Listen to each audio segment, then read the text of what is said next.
So once we have customized the charts and add in the indicators, let's look at a few more features. So again, right now we're looking at a daily time frame. But if you wanted to switch time frames, to the left of the indicators box, you're going to see the aggregation period and the look back. So right now, if I want to change it to day trading, maybe I want to look at a 30-minute time frame. I can switch it to 30.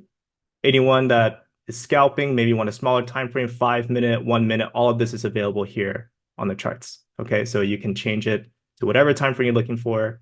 And the look back period, this one is currently set to 3 months. Maybe I want to do 1 year. So I get all the price action on Tesla on a daily chart and 1 year time frame. Now, there are also various drawing tools available.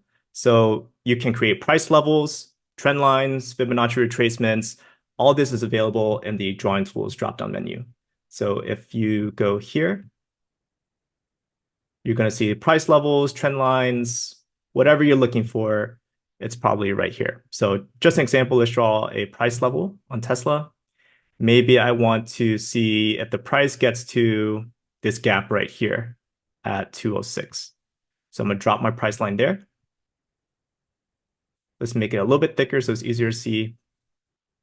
And then let's give it a text too. So maybe I want this to be a Tesla gap. Easy to see. Like that. Let me also do this. Okay, so that gap is right there at 206. And then maybe I want to do just an example here. Fibonacci retracement. Looks like this is the low, this is the high. And drag it all the way up to that candle up there. Like that. So now you can see that the 61% level is kind of right at that Tesla gap too.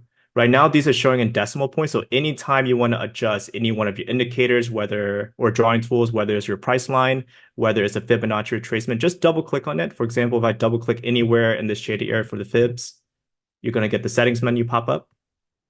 And I'm going to change this to percentage.